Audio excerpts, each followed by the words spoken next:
Bismillahirrahmanirrahim. Assalamualaikum warahmatullahi wabarakatuh. Salam sejahtera untuk kita semua dan salam sehat selalu. Saya Budi Laksono dan di video kali ini kita akan belajar bersama membahas materi biologi kelas 11 yaitu tentang sistem pencernaan pada manusia.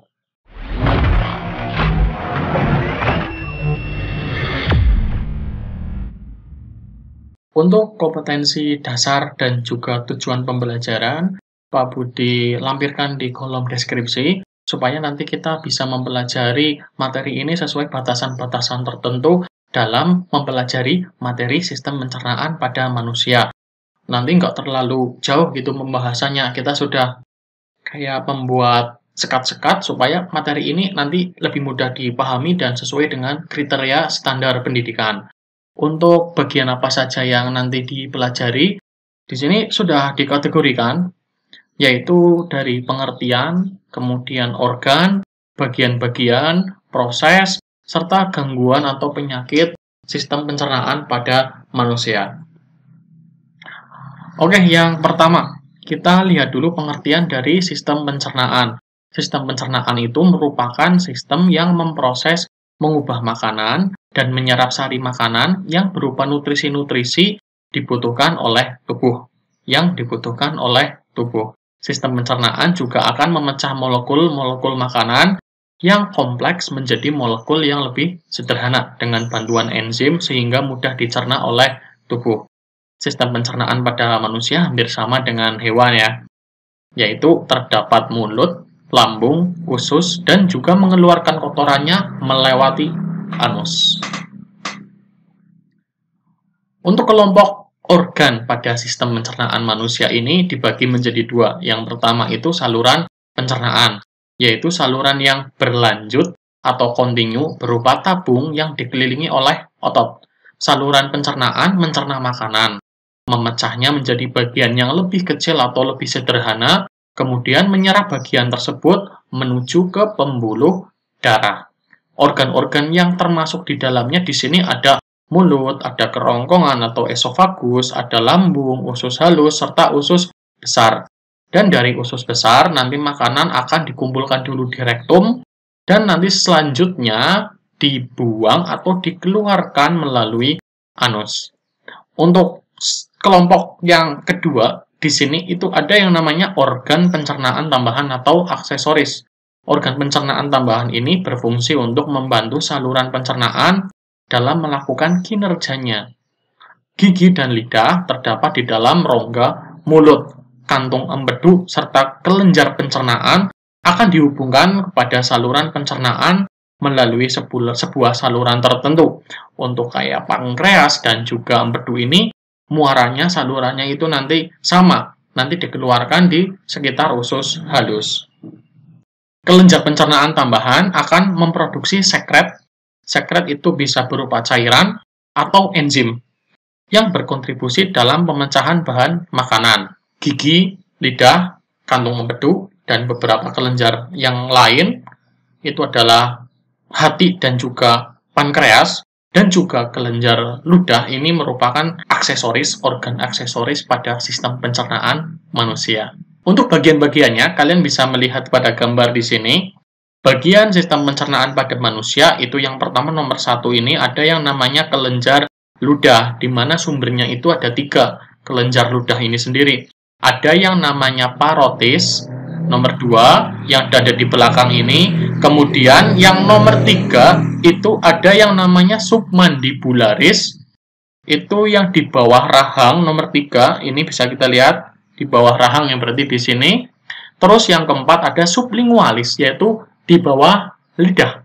Di bawah lidah juga ada kelenjar. Jadi kelenjar ludah itu tempat produksinya ada 3 tempat. Yang pertama di submandibularis, ada sublingualis, dan juga parotis. Nomor 5, ini organ secara keseluruhan, yaitu rongga mulut.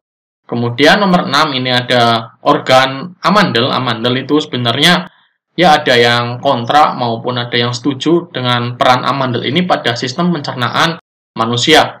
Nah, karena kalau dari literasi yang Pak Budi baca, amandel ini lebih ke sistem imun ya, sistem pertahanan tubuh perannya. Terus nomor 7, di sini ada lidah. Nomor 8 ada esofagus atau kerongkongan. Nomor 9 di sini ada pankreas. Nomor 9 ini pankreas yang ada warna kuning.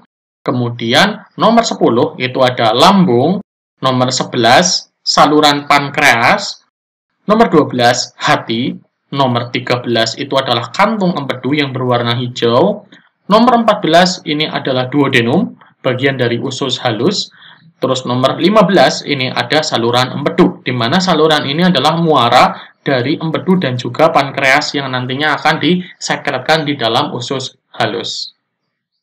Ke bawah lagi, masih ada bagian-bagian pada sistem pencernaan manusia. Nomor 16 secara keseluruhan ini adalah kolon atau usus besar. Nomor 17 ada kolon transversum, kolon ya. Nomor 18 ada kolon ascendens yang ke atas, yang transversum tadi ini yang mendatar, dan yang ke bawah itu adalah nomor 19, ini adalah kolon descendens. Nomor 20, usus halus, yang disebut dengan ileum, dan di dalam sini juga terdapat jejunum ya. Jadi usus halus itu ada duodenum, ada jejunum, dan ada ileum. Nomor 21 ada cecum. Nomor 22 ada appendix atau umbai cacing. Nomor 23 tempat mengumpulnya feses atau rektum atau poros usus. Dan yang terakhir nomor 24 ini adalah anus. Dipahami lagi untuk bagian-bagiannya, nanti kalian bisa diulangi, dilihat, dan memahami apa saja bagian-bagian yang terdapat pada sistem pencernaan manusia. Selanjutnya untuk proses, bioproses pada sistem pencernaan manusia, ini adalah berupa kayak narasi-narasi yang menjadikan kita untuk bercerita tentang fakta yang terjadi saat kita melakukan proses sistem pencernaan. Saat kita melakukan proses pencernaan. Oke, kita mulai dari proses atau bioproses sistem pencernaan pada manusia. Pertama-tama, pencernaan dilakukan di mulut. Dan di sini dilakukan pencernaan mekanik, yaitu proses mengunyah makanan menggunakan gigi, dan pencernaan kimiawi menggunakan enzim petialin atau amilase. Enzim petialin berfungsi mengubah makanan dalam mulut yang mengandung zat karbohidrat atau amilum, yang di sini diubah menjadi gula sederhana yang disebut dengan maltosa. Makanya kalau kita ngunyah amilum, nasi begitu, lama dikunyah-kunyah, nanti lama-kelamaan akan terasa manis. Maltosa ini mudah dicerna oleh organ pencernaan selanjutnya. Dan enzim petialin tadi yang bekerja, itu mampu bekerja optimal dengan baik pada pH antara 6,8 sampai 7 dan juga suhu 37 derajat Celcius. Makanan selanjutnya dibawa menuju ke lambung dan melewati kerongkongan. Didorong tentunya dengan gerakan yang disebut dengan gerak peristaltik atau bahasa keseharian kita telan itu makanan setelah dikunyah. Makanan bisa turun ke lambung karena adanya kontraksi otot-otot di kerongkongan tadi ya, gerakan peristaltik. Di lambung, makanan akan melalui proses pencernaan mekanik, yaitu dengan meremas makanan yang tadi dari kerongkongan, kemudian secara kimiawi menggunakan enzim sebagai berikut. Yang pertama ada renin, berfungsi mengendapkan protein pada susu atau kasein di sini dari air susu ibu. Dan untuk renin sendiri optimal saat mengonsumsi air susu ibu. Pepsin berfungsi untuk memecah protein menjadi pepton. HCl, asam klorida, berfungsi untuk mengaktifkan pepsinogen menjadi pepsin. Selain itu, HCl juga sebagai desinfektan serta merangsang pengeluaran hormon sekretin dan kolecistokinin pada usus halus. Selanjutnya ada lipase, berfungsi untuk memecah lemak menjadi asam lemak dan gliserol. Namun, lipase ini dihasilkan sangat sedikit ya kalau kita ngarahnya ke organ lambung, karena pada dasarnya lipase ini dihasilkan oleh pankreas, kelenjar pankreas. Setelah diproses di lambung, itu membutuhkan waktu kurang lebih 3-4 jam.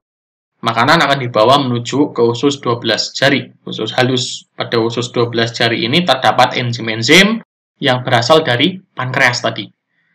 Ada amilase enzim yang mengubah zat tepung amilo menjadi gula lebih sederhana, yaitu maltosa. Ada lipase, yaitu enzim yang mengubah lemak menjadi asam lemak dan juga gliserol. Ada tripsinogen, jika belum aktif maka akan diaktifkan menjadi tripsin, yaitu enzim yang mengubah protein menjadi pepton, menjadi dipeptida dan asam amino, yang siap diserap oleh usus halus. Selain itu, terdapat juga empedu. Empedu dihasilkan oleh hati dan ditampung di kantung empedu. Selanjutnya, empedu dialirkan melalui saluran empedu ke usus 12 jari. Empedu mengandung garam-garam empedu dan zat warna empedu atau yang disebut dengan bilirubin. Garam empedu berfungsi untuk mengemulsikan lemak. Mengemulsikan itu adalah mengubah lemak menjadi partikel-partikel yang lebih kecil sehingga lebih mudah untuk dicerna dan juga diserap oleh tubuh. Zat warna empedu berwarna kuning kecoklatan dan dihasilkan dengan cara merombak sel darah merah yang telah tua di hati atau sel darah merah yang sudah tidak optimal dalam menjalankan fungsinya. Empedu merupakan hasil ekskresi di dalam hati. Zat warna empedu memberikan ciri warna kuning kecoklatan coklat pada feses. Selanjutnya, makanan dibawa menuju usus halus. Di dalam usus halus terdapat proses pencernaan kimiawi dengan melibatkan berbagai enzim pencernaan. Karbohidrat dicerna menjadi glukosa, lemak dicerna menjadi asam lemak dan gliserol, serta protein dicerna menjadi asam amino. Jadi pada usus 12 jari atau duodenum, seluruh proses pencernaan karbohidrat, lemak, dan juga protein diselesaikan. Selanjutnya proses penyerapan atau absorpsi akan berlangsung di usus kosong atau jejunum. Dan sebagian besar di usus penyerap atau ileum. Karbohidrat diserap dalam bentuk glukosa, lemak diserap dalam bentuk asam lemak dan juga gliserol, dan protein diserap dalam bentuk asam amino. Vitamin dan mineral tidak mengalami pencernaan karena dapat langsung diserap oleh usus halus. Jadi konsepnya dipahami lagi ya, kalau tadi Pak Budi sempat menyebutkan usus 12 jari, usus halus, ternyata mereka merupakan bagian dari sistem pencernaan yang cukup berbeda kalau kita melihat spesifikasi cara kerja pada sistem pencernaan manusia. Ini berarti proses di usus selesai. Selanjutnya, makanan tadi akan melaju lagi ke usus besar. Tapi tunggu dulu, ternyata ada beberapa zat yang tidak bisa dicerna oleh usus halus, yaitu selulosa. Bersama dengan lendir akan menuju ke usus besar menjadi feses. Makanya kalau kita mengkonsumsi sayur-sayuran yang kita idam-idamkan begitu dengan gizi yang bagus seperti bayam ada zat besinya, itu kalau bisa dikunyah dulu selembut mungkin. Jangan sampai ada yang namanya sisa-sisa bagian dari tumbuhan, dari sayur yang kita makan itu masih sisa cukup besar dan sulit untuk dicerna nantinya dan akan dikeluarkan dalam bentuk yang tidak jauh berbeda. Makanya itu ya harus dikunyah dulu sampai lembut baru ditelan supaya sanggup tercerna secara sempurna. Itu karena selulosa adalah bahan baku yang terdapat di dinding sel tumbuhan. Tapi bukan berarti kita nggak boleh makan sayur ya, harus makan sayur. Oke, di dalam usus besar terdapat bakteri Escherichia coli atau E. coli. Bakteri ini membantu dalam proses pembusukan sisa makanan menjadi feses. Selain membusukkan sisa makanan, bakteri E. coli juga menghasilkan vitamin K. Jadi bakteri ini penting ya, nggak cuma membusukkan makanan aja. Tapi juga bisa menghasilkan vitamin K. Vitamin K yang berperan penting dalam proses pembekuan darah. Sisa makanan dalam usus besar masuk banyak mengandung air ya, artinya makanan yang sudah masuk ke usus besar itu ternyata masih banyak cukup mengandung air gitu. Karena tubuh memerlukan air, maka sebagian air yang ada di usus besar ini, di sisa makanannya itu diserap kembali airnya, dan ini adalah salah satu fungsi penting dari usus besar, yaitu menyerap air. Selanjutnya pada proses finishing ini, sisa-sisa makanan akan dibuang melalui anus berupa feses. Proses ini dinamakan defekasi dan dilakukan dengan sadar. Dan ini adalah kesimpulan dari bentuk tahapan pencernaan makanan. yang mungkin bisa menjadikan stimulus kalian untuk lebih memahami bagaimana sih yang terjadi saat pencernaan itu dimulai dari kita makan sampai mengeluarkan sisa makanan. Yang pertama itu ada yang namanya ingesti, yaitu proses pemasukan makanan ke dalam tubuh melalui mulut. Yang kedua ada mastikasi, proses mengunyah makanan oleh gigi. Ada yang ketiga yaitu deglutisi, proses menelan makanan di kerongkongan. Nomor 4 ada digesti, pengubahan makanan menjadi molekul yang lebih sederhana dengan bantuan enzim yang terdapat di lambung. Absorpsi, proses penyerapan terjadi di usus halus. Dan nomor 6 yang terakhir adalah defekasi, pengeluaran sisa makanan yang sudah tidak berguna untuk tubuh dan harus dibuang melalui anus.